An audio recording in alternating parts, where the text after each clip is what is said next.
My fiancée yelled at me too harshly, so I cut her off and canceled the engagement party. She thought I was joking until she started crying when she realized I was serious. My name is Tyler, and I'm 26 years old. I've been sitting on this story for months now, trying to wrap my head around everything that went down. Honestly, I'm not the type to share personal stuff like this online, but I feel like I need to get it off my chest. It's been about 6 weeks since this all happened. And even though I know I made the right call, it still feels completely unreal sometimes.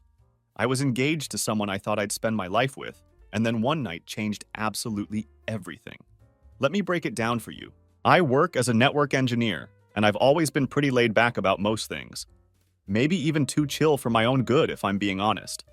I don't like drama or making big deals out of nothing. I'd rather talk things through and move on, you know how it is. I prefer keeping the peace over escalating conflicts, which probably explains how some of the problems in my relationship went unaddressed for so long.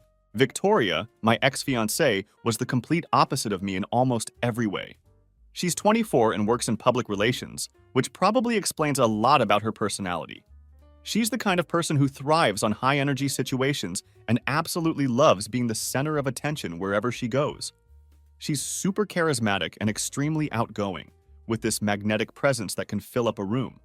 When we first got together, her fiery personality was actually really attractive to me. She was passionate about everything she did, determined as hell, and had this confidence that made you believe she could conquer the world if she set her mind to it.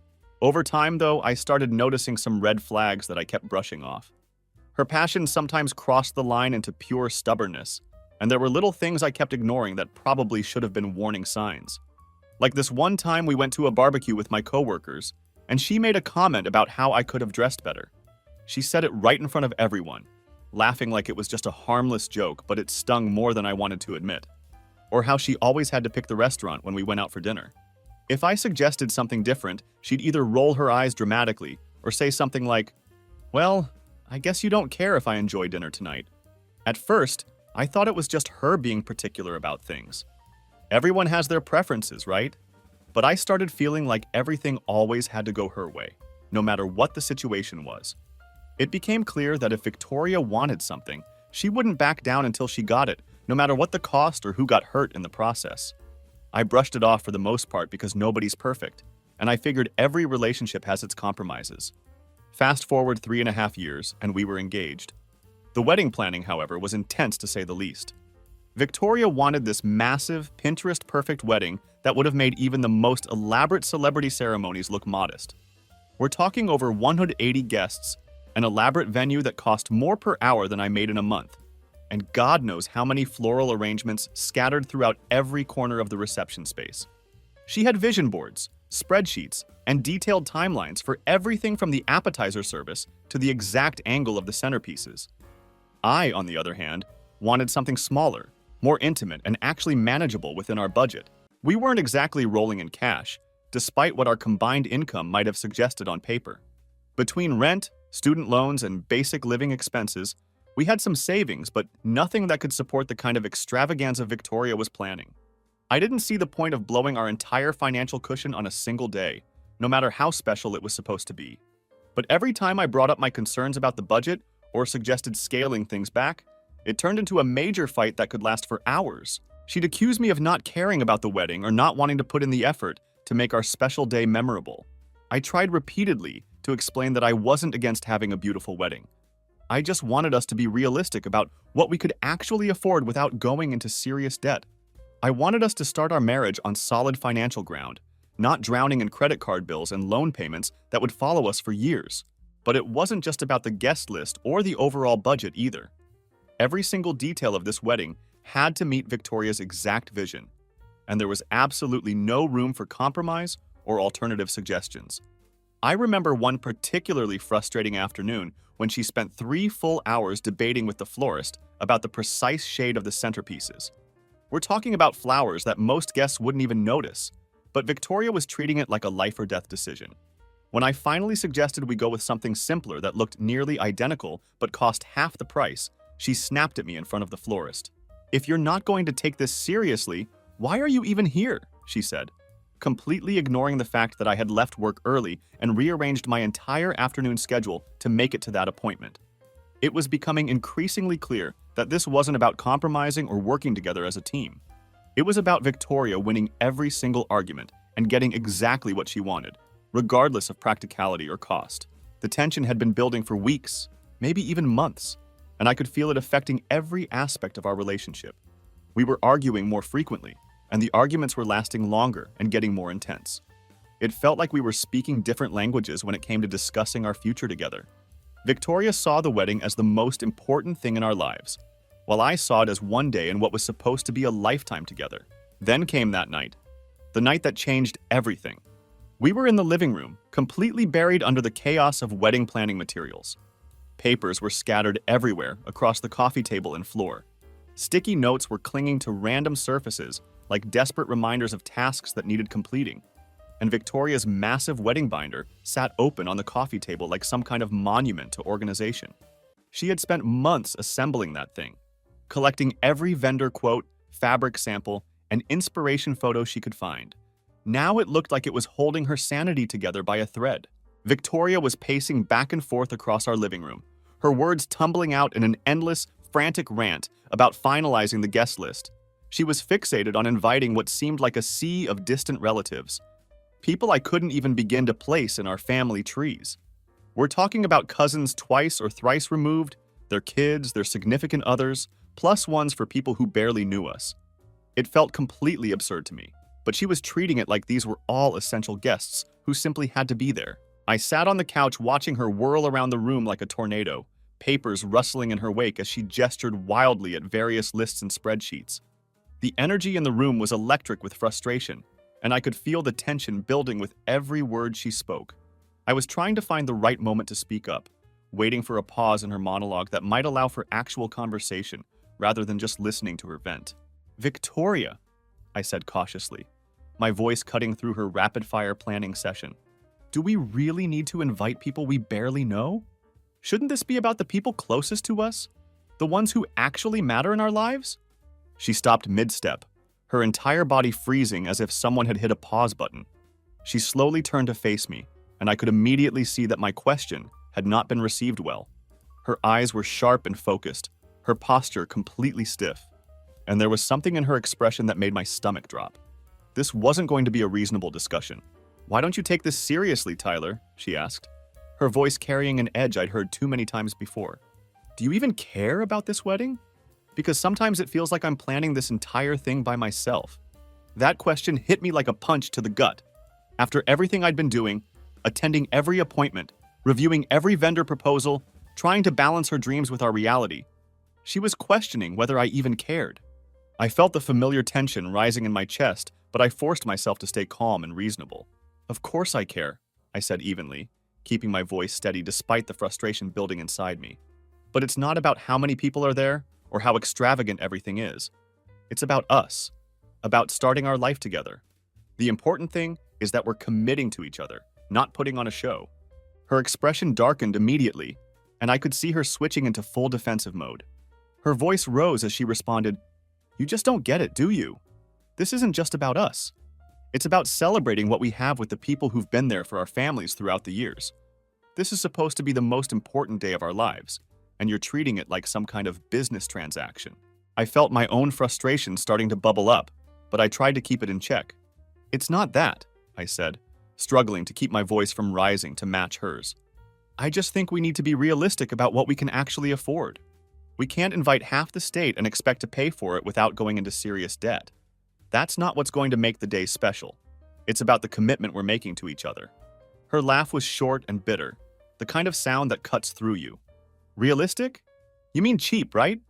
You don't care about making this day memorable. You just care about the price tag. You're more worried about money than about making sure our wedding is something we'll actually be proud to remember." "Victoria, come on," I said, feeling my voice tightening despite my efforts to stay calm. "That's not fair, and you know it. I'm trying to keep us from going into massive debt over this. Isn't that what matters?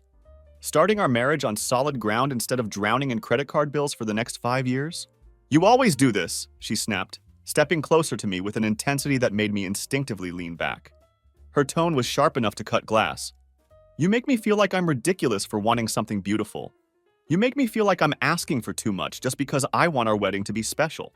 Why do I even bother trying to make this meaningful when you clearly don't care about anything except the bottom line? I stood up from the couch, my own frustration finally boiling over after weeks of this same argument playing out in different variations. Don't put words in my mouth, I said firmly. I care, but I'm not going to pretend that throwing money at this wedding will automatically make it better. This is supposed to be about love, about our commitment to each other, not about putting on an expensive show for people we barely know, just so it looks impressive. She was trembling now, her face flushed with anger and her hands balled into tight fists at her sides. The tension in the room was so thick you could cut it with a knife. "You're impossible," she said through gritted teeth, her voice shaking with rage. "You don't hear me. You never actually hear what I'm saying to you." For just a moment, her voice cracked, and I thought maybe the tension might break into something softer. Maybe we could finally have the real conversation we needed to have. Maybe this was the moment where we could step back from the anger and actually work through this like adults. But then, she closed the distance between us with movements that were abrupt and determined, and I realized this wasn't going to end with understanding. "Victoria, let's just," I started to say, hoping to de-escalate before things got any worse. But before I could finish my sentence, her hand came down hard across my face. The slap echoed in the sudden silence that followed, leaving a sharp sting on my cheek and an even deeper one in the pit of my stomach. For what felt like an eternity, I just stood there, completely stunned by what had just happened. I had never been in a situation like that before in my entire life. It felt like time had completely frozen around us, and all I could process was the burning sensation on my cheek and the overwhelming sense of disbelief flooding through my system.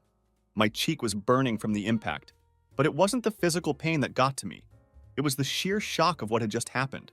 This was someone I loved, someone I was supposed to marry in just a few months, and she had just crossed a line I never thought she would even approach. I stared at her, my mind racing as it tried to process what had just occurred.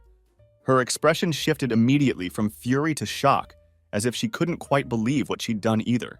Her mouth opened slightly, and her face went pale as the reality of her actions seemed to hit her all at once. "Tyler," she whispered, her voice suddenly shaky and unsteady, completely different from the angry tone she'd been using just seconds before. I didn't mean to. I swear I didn't mean to do that." I couldn't speak for a moment. I could feel my chest rising and falling as I fought to keep my composure and process what had just happened. Looking back on it now, there had been moments leading up to this that should have prepared me for this possibility. The way she'd throw verbal jabs when she didn't get her way. How she'd escalate every disagreement until it became a full-blown argument, and how I was always the one who had to back down to keep the peace. This wasn't just a one-off incident born from wedding stress. This was the boiling point of something that had been simmering beneath the surface for a long time. I finally stood up, slow and deliberate, and met her eyes with a calmness that surprised even me. The clarity of what I needed to do was crystal clear, even though my heart was still pounding from the shock. "Pack your things," I said, my voice quiet but completely unyielding. Her eyes widened in panic, and she took a half step back, her hands clutching at each other as if she was trying to physically hold herself together. "What? Tyler, wait! No, please!" she said, her words tumbling out in a desperate rush. "I didn't mean it. You have to believe me. I wasn't thinking clearly. I was just so frustrated and overwhelmed, and I—" "Stop," I interrupted, holding up my hand to cut off her rambling explanation. "I don't care what your excuse is. I don't want to hear about stress or frustration or whatever you think justifies what just happened. You put your hands on me, Victoria. That's not something I'm ever going to tolerate, and it's not something I'm going to discuss or negotiate about.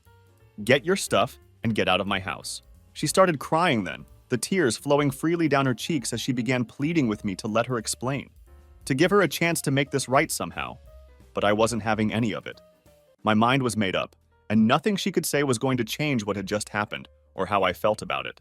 "There's nothing to explain," I said firmly, my voice steady despite the emotional chaos swirling around us. "You crossed a line that should never be crossed in any relationship, and I'm done. This is over. Pack your things and go, and don't make this any harder than it needs to be." She tried to argue with me, tried to guilt me into reconsidering, but I wasn't going to let her manipulate me into backing down from this decision.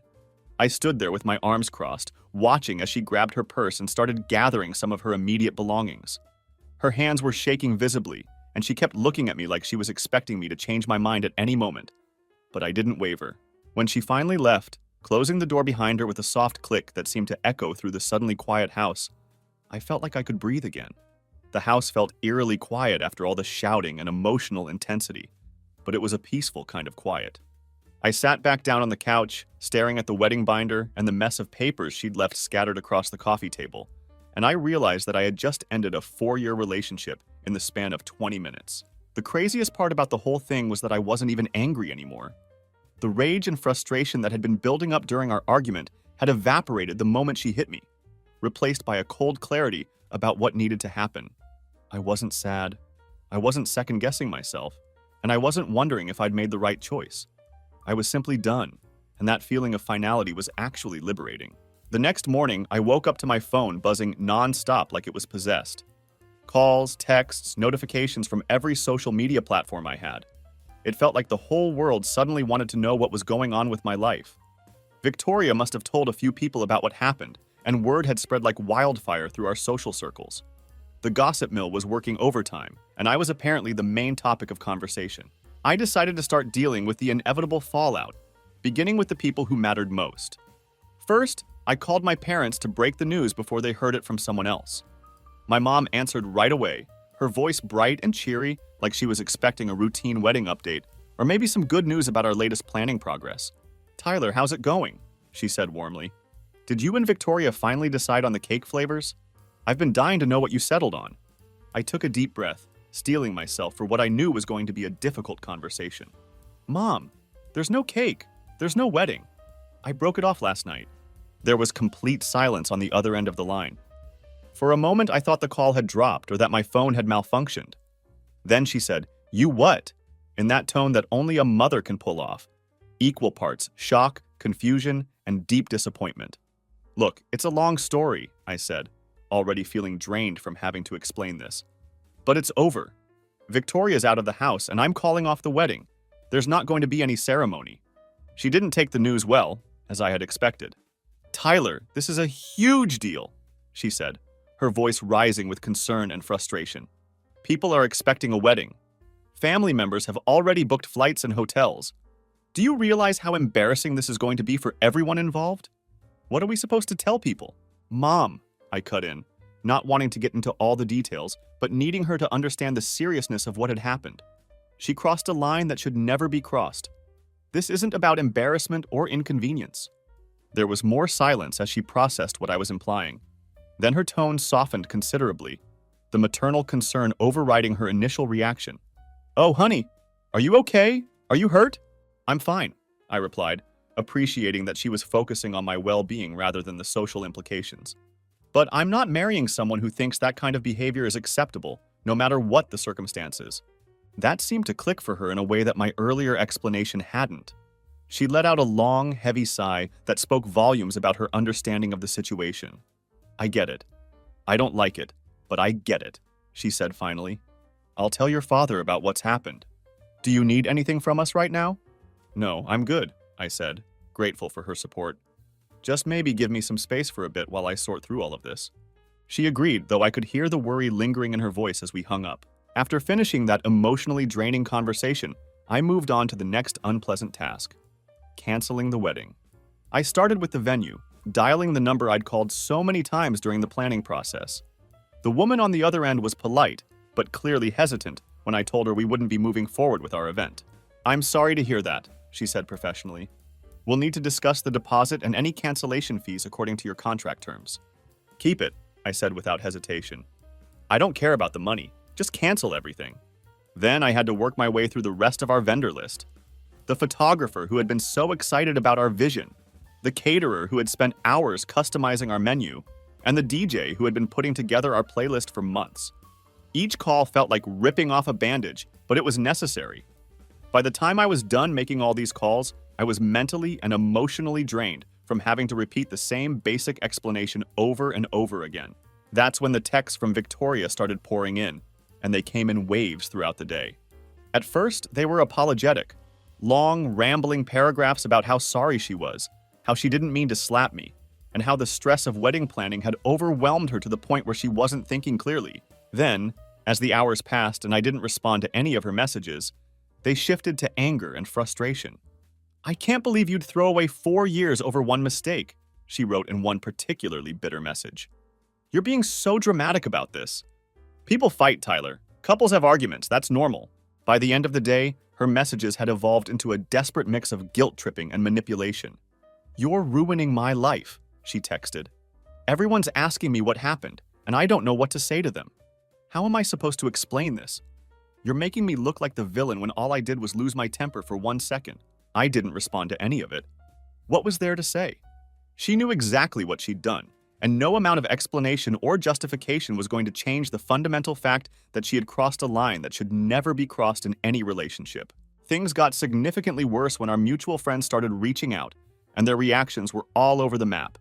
Some were genuinely supportive and understanding of my decision, while others seemed skeptical about the whole situation. My buddy Connor called to check on me, and his response was exactly what I needed to hear. "Dude, I heard what happened," he said, his voice filled with genuine concern. "Are you okay? How are you holding up through all this?" "Yeah," I said, appreciating his straightforward approach. "Just dealing with all the fallout and trying to move forward." "You did the right thing," he said without hesitation. "No one should have to put up with that kind of behavior, no matter what the circumstances. That's a line that should never be crossed." Others weren't nearly so understanding or supportive. Victoria's friend Brittany, for instance, decided to take Victoria's side and make her feelings known publicly. She started posting vague but clearly pointed comments on social media, the kind of passive-aggressive posts that don't mention names but make it obvious who they're about. Stuff like, "Some people can't handle a strong, independent woman," and "Imagine being so fragile you ruin a relationship over nothing." She didn't tag me directly in any of these posts, but it was painfully obvious who she was talking about. The whole thing didn't bother me as much as it probably should have. If anything, it was just annoying to see someone so completely miss the point. I didn't particularly care what Brittany thought of me. Her opinion had never mattered much to begin with, and it certainly wasn't going to start mattering now. What did bother me, though, was how Victoria's parents reacted to the news. Her mom called me the day after I ended things, and I could hear the emotional strain in her voice before she even started speaking. "Tyler, please don't do this," she said, her voice shaky and full of what sounded like guilt. "Victoria's been under so much stress with all the wedding planning. She didn't mean to hurt you. She's just been overwhelmed by everything." "I'm sorry," I replied, trying to be respectful while remaining firm in my decision. "But there's no coming back from this. I can't marry someone who thinks it's okay to lay hands on me, no matter what the reason or excuse might be." "She's absolutely devastated," her mom continued, clearly hoping to appeal to whatever sympathy I might still have. "She loves you so much. Can't you give her another chance? People make mistakes when they're stressed." "No," I said firmly, not wanting to leave any room for misinterpretation. "I've made my decision and it's final." Her dad called later that evening, but his approach was completely different from his wife's emotional appeal. His tone was much colder and more calculating, like he was trying to intimidate me into reconsidering. "I don't know exactly what happened between you two," he said, his voice carrying a subtle threat. "But this is going to reflect badly on both of you. People will talk about this for years. Are you really ready for that kind of scrutiny and gossip?" I almost laughed at his attempt to make this about social consequences and public perception. "With all due respect, sir," I said, keeping my voice level and professional, "I'm more concerned with my personal boundaries and self-respect than what people might say about the situation." He hung up shortly after that exchange, clearly unimpressed with my response and probably frustrated that his intimidation tactic hadn't worked. By the end of the week, I felt like I'd been put through an emotional blender. I wasn't sad or heartbroken about losing Victoria. That feeling had been replaced by relief and clarity. But I was absolutely exhausted from dealing with everyone's opinions, reactions, and attempts to change my mind. The emotional weight of having to justify my decision to defend my boundaries was heavier than I'd expected it to be. Then came the rumors, which was probably inevitable given how quickly word had spread through our social circles. Someone, I'm guessing it was probably Brittany, though I can't prove it, started spreading a version of events that painted Victoria as the real victim in all this. According to this narrative, I had completely overreacted to a minor incident and thrown away a 4-year relationship over basically nothing. A few mutual acquaintances reached out to hear my side of the story, though their questions were phrased in a way that made it clear they were skeptical of my version of events. It was their polite way of saying they didn't really believe that Victoria had done anything serious enough to warrant ending our engagement. She said she was just really stressed about the wedding, one person texted me. You didn't have to kick her out of the house, did you? That seems kind of extreme. I ignored the message entirely. I didn't owe anyone a detailed explanation of what had happened, and I certainly wasn't going to waste my time trying to convince people who had already made up their minds about the situation. Despite all the noise and drama swirling around me, I felt genuinely lighter without Victoria in my life. The house was quieter, yes, but it was also peaceful in a way it hadn't been for months. There was space to breathe without the constant tension of arguments and tantrums hanging over everything. I could make decisions without having to worry about whether they would trigger another explosive confrontation. Still, something about the whole situation didn't sit right with me. Victoria's reaction to the breakup felt fundamentally off in a way I couldn't quite put my finger on. Sure, she was upset and angry about me ending things. That much was expected and understandable. But her focus seemed less on acknowledging what she'd actually done wrong and more on how I'd responded to her actions. The way she was trying to paint herself as the victim in this situation didn't make any logical sense, especially since she was the one who had crossed the line in the first place. I started wondering if there was more to the story than what I was seeing on the surface. Was the slap really just a spontaneous moment of stress and frustration, like she claimed? Or was there something deeper and more calculated going on that I wasn't aware of? It wasn't like Victoria to completely lose control like that. She was usually much more strategic and thoughtful in her actions, even when she was angry. That nagging thought stayed with me for days, gnawing at the back of my mind until I couldn't ignore it anymore. Finally, I decided to reach out to Jessica, a mutual friend who always seemed to know what was really going on behind the scenes in our social circle. Jessica isn't the type to hold back information or sugarcoat difficult truths. She's refreshingly blunt and direct, which is one of the reasons I've always trusted her perspective on things. She called me up one afternoon and I could tell immediately from her tone that something was different. Jessica sounded hesitant, which was incredibly rare for her.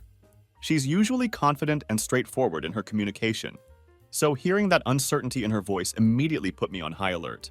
"Hey Tyler," she started, her voice carrying an unusual note of caution. "Can we talk? I think there's something you should know about everything that's been happening." I could tell by her tone that this wasn't going to be a casual conversation or a simple check-in. There was weight behind her words that made my stomach start to knot up with anticipation. "What's up?" I asked, trying to sound casual even though I felt a growing sense of dread about what she might tell me. She paused for a long moment, and I could almost hear her choosing her words carefully. Then she said, "Not over the phone. This is something we need to discuss in person. Can we meet somewhere?" I agreed immediately, but my mind was already racing with possibilities. After I hung up, I sat there for a while staring at the wall, wondering what she could possibly have to tell me that required a face-to-face conversation. Whatever it was, I had a sinking feeling it was going to put the last few weeks into a completely different perspective than what I'd been operating under. I spent the rest of the day trying to go about my normal business, but my focus was completely shot. I couldn't shake the feeling that something significant was about to be revealed, something that would change how I understood everything that had happened between Victoria and me. Victoria's reaction to the breakup, the way her friends and even her parents were trying to spin the situation in her favor. None of it had quite added up, and now it seemed like I might finally get some answers. She wasn't just sorry for what she did, she was desperately trying to control the narrative around our breakup. And that kind of desperation usually comes from a place of guilt about something much bigger than what's visible on the surface. I started replaying everything that had happened in my head, trying to piece together a bigger picture that I might have been missing. Victoria wasn't some impulsive person who acted without thinking. She was calculated and strategic, always thinking several steps ahead in any situation. That slap hadn't felt like a momentary loss of control when I really thought about it. It felt intentional, like she wanted me to react in a specific way. But why would she want that? Then there was the way she'd been blowing up my phone with messages ever since the breakup. At first, it had been all apologies and tears, but when I didn't respond, it quickly turned into anger and blame shifting. One of her texts had particularly stuck with me. "You're making this way bigger than it needs to be. Just talk to me and we can fix it." Fix what, exactly? I hadn't done anything wrong in the situation. The more I thought about it, the more it felt like she was projecting something onto me, like there was something she was hiding, and she needed me to stay in the dark about it. Maybe she needed me to be the bad guy in this story for reasons I didn't understand yet. By the time I was scheduled to meet up with Jessica, I was ready to finally get some real answers. We decided to meet at a little cafe downtown, one of those places that's always packed with people, but somehow manages to feel cozy and intimate despite the constant buzz of conversation and activity. Jessica was already there when I arrived, sitting in a corner booth with a coffee in front of her, looking uncharacteristically serious. She looked up as I walked in, and the expression on her face told me everything I needed to know about what kind of conversation we were about to have. This definitely wasn't going to be a casual chat about mutual friends or weekend plans. I slid into the booth across from her and gave her a nod, trying to prepare myself for whatever bombshell she was about to drop. "All right, Jessica, spill it. What's going on?" She hesitated again, which really wasn't like her at all. Jessica is usually the type to dive headfirst into difficult conversations without any preamble or beating around the bush. "Look," she said finally, "I didn't want to get involved in this whole situation, but after everything that's happened and seeing how people are talking about it, I feel like you need to know the truth." "Know what?" I asked, leaning back in my seat and crossing my arms, trying to brace myself for whatever was coming. She let out a long sigh before continuing. "It's about Victoria and Derek." Hearing that name made my jaw tighten involuntarily. Derek. That guy again. Victoria's so-called friend who she'd mentioned in passing conversations over the months, always describing him as just some harmless buddy from work or whatever. I'd heard about him before, but always in passing, like he was no big deal or significant presence in her life. But something about the way Jessica mentioned his name now, combined with her serious tone, made my stomach twist with a familiar sense of dread. I'd never particularly liked the idea of Victoria having close guy friends. Not because I didn't trust her, but because I understood how these situations could develop and complicate relationships. And Derek? Yeah, I'd always had a nagging feeling that he wasn't just some harmless buddy, despite Victoria's casual dismissals of my concerns. "What about him?" I asked, keeping my tone sharper than I'd intended but unable to hide my growing tension. "My friend was at a bar downtown a few weeks ago," Jessica began, lowering her voice like someone might overhear our conversation. "She knows you and Victoria were engaged. I've mentioned you guys to her a few times over the years. So when she saw Victoria there with Derek, she thought something seemed off about the whole situation." "Off? How exactly?" I asked, though I was pretty sure I already knew where this was heading. Jessica looked uncomfortable, but she pushed forward with her explanation. "They were holding hands," she said quietly, "and kissing. It wasn't just friendly conversation or casual drinks between coworkers. My friend took a picture because she didn't know what to do with the information, but she didn't want to cause unnecessary drama if it turned out to be some kind of misunderstanding." I let out a dry, bitter laugh, shaking my head as the pieces finally started falling into place. "Drama? This whole situation has been nothing but drama from the beginning. Let me see the picture." Jessica hesitated for another moment, clearly uncomfortable with being the messenger in this situation. Then she pulled out her phone and scrolled through her photos for a moment before sliding it across the table toward me. There it was, a blurry but completely unmistakable photo of Victoria and Derek together. His arm was wrapped around her waist in a way that was definitely not platonic, and her hand was resting on his chest while they kissed. The image quality wasn't perfect, but there was absolutely no ambiguity about what was happening in that moment. I stared at the photo for several long seconds, feeling a strange mixture of anger and clarity washing over me. "Well, that explains a lot," I said finally, pushing the phone back toward Jessica. "Tyler, I'm so sorry," Jessica said, her voice filled with genuine sympathy. "I didn't know if I should tell you about this or not, but after everything that's happened and the way people are talking about the situation, I couldn't keep it to myself anymore.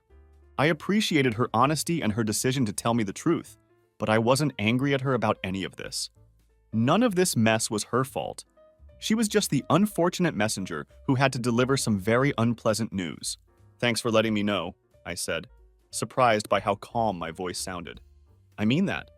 At least now I know the truth about what was really going on." "You okay?" she asked, studying my face like she thought I might have some kind of explosive reaction or emotional breakdown. I nodded, and I actually meant it. "Oh, I'm fine. Better than fine, actually. At least now I know the full truth about what I was dealing with." The truth was that I wasn't particularly surprised by this revelation. Somewhere deep down, in a part of my mind I hadn't wanted to acknowledge, I'd known that something wasn't right for a while. Victoria had been acting weird for months, distracted, defensive, picking fights over seemingly nothing, creating conflict where none had existed before. I'd chalked it up to wedding stress and the pressure of planning such a big event, but now it all made perfect sense. She wasn't just stressed about the wedding, she was feeling guilty about her betrayal. And that slap. Now everything about it made perfect sense. That wasn't just a moment of frustration or wedding-related stress boiling over. That was Victoria trying to manipulate the situation to her advantage. She was trying to bait me into reacting badly, to give her an excuse to flip the script and make me the villain in our relationship's ending. She didn't want to be the one to end things because that would have made her the obvious bad guy in the story everyone would tell afterward. So instead, she pushed me until she thought I would snap, or at least until she thought I would give her the reaction she needed to justify whatever narrative she wanted to create. The thing is, I didn't snap the way she expected me to. I didn't give her that satisfaction or play into her manipulation. I stayed calm. I told her to pack her things and leave, and I ended things on my terms rather than hers. And now, with Jessica's information fresh in my mind, I knew I'd done exactly the right thing for exactly the right reasons. I sat there in the cafe for a while after Jessica left, sipping my coffee and thinking about my next move. I wasn't planning to confront Victoria right away about what I'd learned. No. I wanted to see how she would react when I didn't take the bait she'd been dangling in front of me. She'd been trying to control the narrative around our breakup since the moment it happened, painting herself as the misunderstood victim and me as the unreasonable fiancé who couldn't handle the normal pressures of wedding planning. But now I had the upper hand, and I wasn't going to let her continue spinning her lies and manipulations any longer. I had proof of what she'd really been doing, and I was going to use it strategically. By the time I got home, I had a clear plan in mind. I preferred to handle this face-to-face, on my terms and in my space where I could control the environment and the conversation. So I texted her a simple message. "We need to talk. Meet me at my place tomorrow at 8 p.m. She responded within minutes, and I could practically feel the relief and excitement in her message. "Finally," she wrote back. "I've been waiting for you to reach out. I knew you'd realize you overreacted to everything." I didn't bother replying to that. I was perfectly content to let her think whatever she wanted about my motivations for reaching out. Tomorrow evening, she was going to discover just how wrong her assumptions were. The next day, just before 8 p.m., I made some deliberate preparations. I cleared my living room of the usual clutter, making everything look neat and organized. The coffee table, which was usually covered with work papers and random odds and ends, was completely empty except for a single printed photo sitting right in the center where it couldn't be missed. Everything about the space was intentional, calm, controlled, and deliberate. Victoria thrived in chaotic environments, in shouting matches and emotional outbursts where she could use drama and intensity to her advantage. But that wasn't the game I was planning to play. I was setting the terms for this conversation, and those terms were going to be completely different from what she was expecting. At exactly 8 p.m., there was a knock at the door. I opened it to find Victoria standing there dressed in a way that was clearly calculated to have maximum impact. She was wearing a dress I recognized immediately. It was the same one she'd worn on our second anniversary, back when things between us were still good and uncomplicated. She'd paired it with flawless makeup and her most disarming smile, and the effort she'd put into her appearance was obvious and intentional. She stepped inside without waiting for an invitation, her heels clicking against the floor as she moved. "I'm glad you reached out," she said confidently. "I knew you'd come to your senses eventually and realize we could work through this." I motioned toward the couch without responding to her comment, keeping my expression neutral and unreadable. She hesitated for just a moment, perhaps picking up on the fact that I wasn't matching her enthusiastic energy, then walked over and sat down. Her confident smile began to falter slightly when she noticed the photo sitting prominently on the table in front of her. "What's this?" she asked, reaching out to pick up the picture. I leaned against the wall with my arms crossed, maintaining my distance and my calm demeanor. The room was completely silent, except for the faint rustle of paper as she adjusted the photo to get a better look at it. I watched as her hands stiffened and her voice tightened with the realization of what she was looking at. "Where did you get this?" she asked, her confident facade beginning to crack. "Does it matter?" I replied evenly. She looked up at me, her previously confident demeanor now showing visible cracks as she searched for the right response. "It's not what it looks like," she said, but her voice lacked conviction. "Then why don't you explain it to me?" I suggested, my tone remaining calm and measured. She hesitated, and I could practically see the gears turning in her head as she searched for the right lie to tell me. The silence stretched between us, growing more uncomfortable by the second as she realized that her usual tactics weren't going to work in this situation. Finally, she let out a small laugh, though it sounded hollow and forced. "Tyler, this is ridiculous," she said, trying to regain some of her earlier confidence. "Derek is just a friend." Someone must have misunderstood what they saw, or maybe it was taken out of context. You know how people like to gossip and make something out of nothing. I stayed exactly where I was, maintaining my calm stance and unshifting expression. My face remained neutral, and I didn't respond immediately, letting the silence between us stretch uncomfortably long until she broke eye contact and looked down at the picture again. "Tyler," she tried again, her tone softer now and almost pleading. "I know this looks bad, but I swear to you—" "Stop!" I said sharply, cutting her off mid-sentence. "Don't waste my time with more lies. We both know exactly what this picture shows, so why don't you drop the act and tell me the truth for once in this entire mess?" Her shoulders slumped slightly, and for the first time since she'd arrived, she looked genuinely unsure of herself. When she finally spoke again, her voice was quieter and less confident than it had been moments before. "Fine, yes, I was with Derek," she admitted reluctantly. "But it wasn't serious. I didn't mean for it to go anywhere or become anything significant." I pushed off the wall and took a step closer to her, my tone remaining cold and controlled.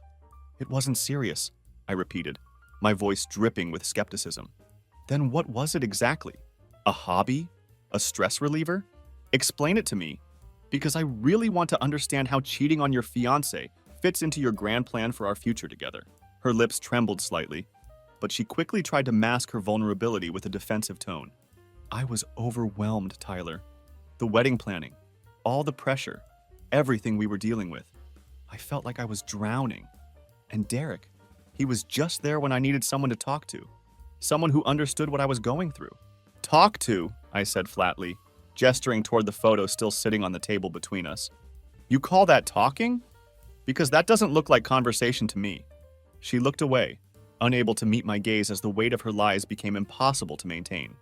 "I didn't mean to hurt you," she whispered, her voice barely audible. "No," I said, taking another deliberate step closer. "You just didn't care enough not to hurt me. There's a big difference between those two things." Her head snapped up, and her expression shifted to a mixture of anger and guilt. "That's not fair," she said, her voice rising defensively. "I made a mistake, okay? But you weren't exactly perfect either. You were so distant, so focused on budgets and logistics and practical concerns. You didn't even notice how stressed I was or how much I was struggling with everything." I tilted my head slightly, completely unfazed by her attempt to shift the blame onto me. "And that stress justified lying to me, sneaking around behind my back and slapping me when I didn't give you the reaction you wanted?" Her face flushed red, and she opened her mouth to respond, but no words came out. She wasn't used to being confronted like this, to having no room to wiggle out of the corner she'd backed herself into with her own actions and choices. "I get it now," I continued, my voice remaining steady and controlled. "The slap wasn't just a moment of anger or frustration, was it? You wanted me to react badly.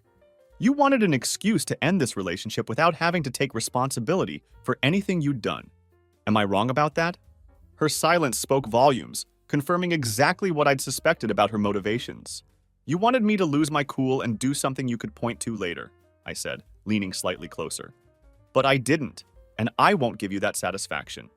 And that's exactly why you're here now, scrambling to salvage whatever narrative you thought you could control." "Tyler, please," she said, her voice breaking as tears began to well up in her eyes. "I messed up. I know I did, and I'm sorry. But we can fix this somehow. I'll do whatever it takes to make this right." I straightened up, taking a deliberate step back to maintain my distance. "Fix what, Victoria? The trust that's been completely destroyed? The respect that's been shattered? You think those things just snap back into place like nothing happened? This isn't something you fix with apologies and promises. This is who you are, and I'm not interested in being part of it anymore." She stood up abruptly, her voice rising again as desperation crept into her tone. "So that's it? You're just going to throw everything away? 4 years, Tyler? 4 entire years of our lives together, and you're going to walk away over one mistake?" "This wasn't one mistake," I replied firmly. "This was a series of deliberate choices. You chose to cheat on me. You chose to lie about it repeatedly. You chose to cross a physical line when I didn't give you the reaction you wanted. This isn't me throwing anything away. This is me walking away from someone who already threw it away with her own actions." Her tears came then, streaming down her face as she reached toward me with a desperate gesture. I stepped back again, shaking my head firmly. "Don't! You don't get to play the victim here, not after everything you've done." She stood there for a moment with her hand frozen in midair before letting it drop to her side. The tears didn't stop. but the fight in her eyes was gone. She knew she'd lost this battle, and there was nothing left for her to say or do. "Get out," I said quietly, pointing toward the door. Her lips quivered as she whispered, "Tyler." "Out," I said again, more firmly this time. She grabbed her purse and headed for the door, moving slowly like she was hoping I might change my mind at the last second. She stopped just before leaving, turning back to me one final time, with tears still streaming down her face. "I'm sorry," she said, her voice barely audible. I didn't respond. There was nothing left to say. The door closed behind her with a soft click, and silence filled the room once again. After that final confrontation, I wasn't angry anymore. I was simply done with the entire situation. Whatever lingering feelings I'd had for Victoria were completely gone, evaporated the second she confirmed every suspicion I'd been too cautious to fully trust before seeing that photograph. I didn't need any more closure because I had just handed it to myself by getting the truth directly from her. But life has a funny way of keeping the show going, even after you think the drama is over. A couple of weeks passed, and I started to feel like myself again, in a way I hadn't in months. The house was truly mine again, not just physically, but emotionally. It was quieter and cleaner, and most importantly, it was peaceful in a way it hadn't been during the final months of our relationship. I got back into my normal routine, focused more energy on my work, and even reconnected with a few friends I'd neglected during the more intense periods of my relationship with Victoria. It felt good to have my life back under my own control. That's when the first cracks in Victoria's new life started to appear. I hadn't heard much about her since she left my house that night, and I wasn't actively looking for updates about what she was doing or who she was seeing. But mutual friends have a way of keeping you in the loop about these things, whether you want to be or not. Connor, my best friend, and an absolute vault of gossip and information about our social circle, called me one evening with that particular tone he gets when he's trying not to laugh too hard at some ridiculous situation. "Bro," he said, barely able to contain his amusement, "you are not going to believe what I'm about to tell you." "What?" I asked, already bracing myself for something completely ridiculous. "Victoria moved in with Derek after you guys broke up." I raised an eyebrow, leaning back in my chair. "And that's not exactly surprising news. And he dumped her." "Hard," Connor continued, clearly enjoying himself. Now that definitely got my attention. "What do you mean he dumped her?" "I mean, he kicked her out, Tyler," Connor said, and I could hear the grin in his voice. "Apparently, she's been staying with her parents ever since it happened. Word is that he caught her cheating on him, too." I couldn't help it, I laughed. Not just a small chuckle, but a full-on can't-catch-my-breath kind of laugh. Karma doesn't always work quickly, but when it does strike, it can be absolutely poetic in its justice. "Wait," I said, still grinning from ear to ear. "She cheated on Derek? With who?" "Some guy from her gym," Connor explained, clearly relishing every detail of this story. "Apparently, they'd been hooking up for weeks while she was living with Derek. He found out somehow and threw her stuff out on the lawn. One of his neighbors actually took a video of it and posted it online." I shook my head, half in disbelief and half in complete satisfaction. "Send me that video."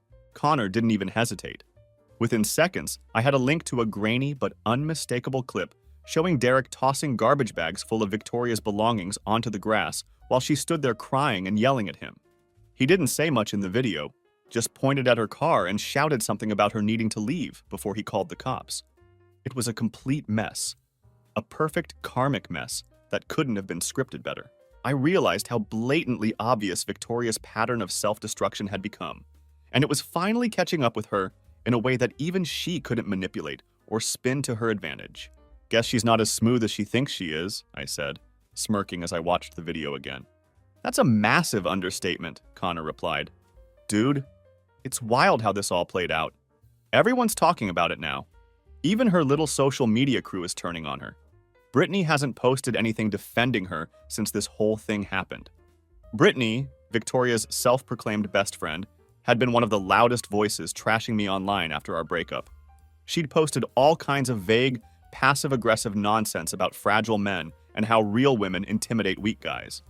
I'd ignored it all, of course, because engaging with her drama wasn't worth my time or energy. "Figures," I said. "Brittany's all about appearances and social status. She's not going to stick her neck out for Victoria if it makes her look bad by association." "Exactly," Connor agreed. "Anyway, I just thought you'd want to know that karma's doing its thing." We wrapped up the call, and I spent the rest of the evening replaying that video a couple more times, each viewing making me feel a little less guilty about enjoying Victoria's downfall so much. The days that followed were interesting, to say the least. I started hearing from more mutual friends, and most of them were either apologizing for doubting my version of events or trying to dig for more details about what had really happened between Victoria and me during our relationship. I kept my responses short and simple with everyone. She crossed a line that shouldn't be crossed. I ended it. That's all there is to it. The truth is, I didn't feel any need to explain myself in detail anymore. People could think whatever they wanted about the situation. The ones who mattered already knew the truth, and the rest? Well, that wasn't my problem to solve. For now, I was just planning to clear my head from all this mess and move forward with my life. But I had a strong feeling that Victoria wouldn't be able to move on from this situation as easily as I was. Hey guys, I wasn't planning on posting another update to this whole situation, but something happened recently that I feel like I need to get off my chest and share with you all. For those of you who followed my previous posts, you know that I kicked Victoria out of my life after everything she pulled. The slap during our argument, the cheating with Derek, and all the manipulation and lies that came with it. It was all too much, and I wasn't about to let her walk all over me anymore or continue to disrespect the boundaries that should exist in any healthy relationship. Life has been genuinely solid since then. Peaceful, even.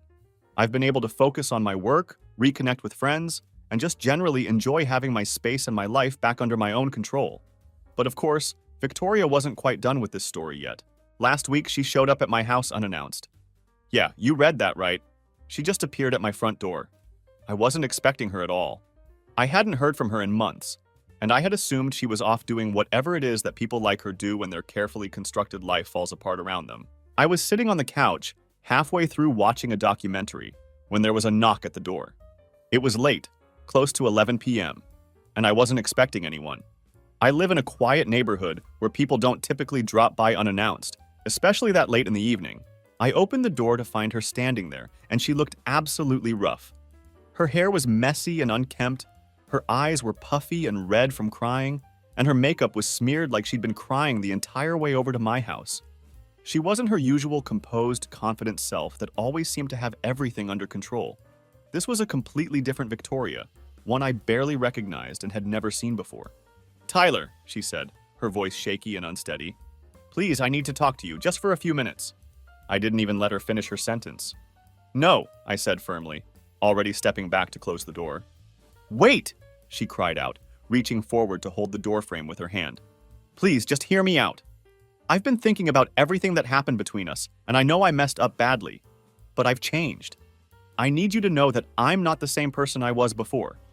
I stared at her, my hand still positioned on the door, ready to close it at any moment. "Victoria, I don't know what part of 'we're done' you didn't understand the last time we spoke, but nothing you say tonight is going to change that fact." She started crying harder, her voice breaking with emotion. "I know I hurt you, okay? I know I screwed up in ways that I can't take back, but I've been going to therapy regularly, journaling every day, working on myself, and trying to understand why I did the things I did. I've been trying to fix everything I ruined." I shook my head, unmoved by her display of emotion. "Good for you. I'm glad you're working on yourself. But that's not my problem anymore, and it's not my responsibility to care about your personal growth." Her tears didn't stop, and her voice became even more desperate. "Tyler, please, I love you. I never stopped loving you, not for a single day. I didn't know how to handle things back then. I got lost and made terrible decisions." I laughed, a short, sharp sound that made her flinch visibly. "Lost? You didn't get lost, Victoria. You made deliberate choices, one after another. You cheated on me. You lied to my face repeatedly. And you slapped me when I didn't react the way you wanted me to. None of that was an accident, and none of it was my fault. So don't stand here and act like I owe you anything." "Can't we just talk?" she begged, her hands clasped together like she was literally praying. "Just for a few minutes? I promise I won't take up much of your time." "No," I said firmly, not wavering in my resolve. "We have nothing to talk about. Whatever you think we had, it's over. It's been over since the moment you decided to betray me and cross lines that should never be crossed." Her face crumpled completely, and for a second I thought she might actually collapse right there on my doorstep. "Tyler," she whispered, her voice barely audible. "I don't have anyone else left in my life." I stepped back, my hand tightening on the door as I prepared to close it. "That's not my fault, and it's not my responsibility to fix your loneliness Or your problems. I pushed the door closed, but she stopped it with her hand one more time. Please, she said again, her voice filled with pure desperation. Just give me one chance. I'll do whatever it takes. I'll prove to you that I've changed and that I can be better. I let out a sigh, leaning against the doorframe as I looked at her one final time. Victoria, you don't get it, do you? This isn't about whether you've changed or not. It's about the fact that I don't trust you anymore. You broke something fundamental that can't be fixed. No amount of therapy or promises or tears is going to change that reality. Her hand dropped from the door, and she stepped back, her shoulders slumping in defeat. For a moment, she just stood there staring at the ground like she was trying to process what I'd said. Then she looked up at me, her eyes red and swollen from crying. I'm sorry, she said, her voice cracking with emotion. For everything I did to you and to us. I nodded once, acknowledging her apology without accepting it. Good. Now go. I didn't wait for her to respond or say anything else. I closed the door, locked it securely, and walked away without looking back. Through the window, I could see her standing on my porch for a few more minutes, probably hoping I'd change my mind and come back out. But eventually, she finally left. And that was it. No dramatic ending, no last-minute arguments or emotional reconciliation scenes. Just a clean, final break. Honestly, I felt absolutely nothing when she left. No anger, no sadness, no regret about my decision. It was like a weight I didn't even realize I was still carrying had finally been lifted completely off my shoulders. People like Victoria don't change overnight, no matter what they claim about therapy and self-improvement. Maybe she'll figure herself out one day and become a better person, but that's not my problem to solve. And I'm definitely not about to let her back into my life just because she's finally realizing what she lost. For me, self-respect isn't negotiable. Once someone shows you who they really are through their actions, you don't give them another chance to do it again. Thanks for reading, guys. I think this chapter of my life is finally closed for good.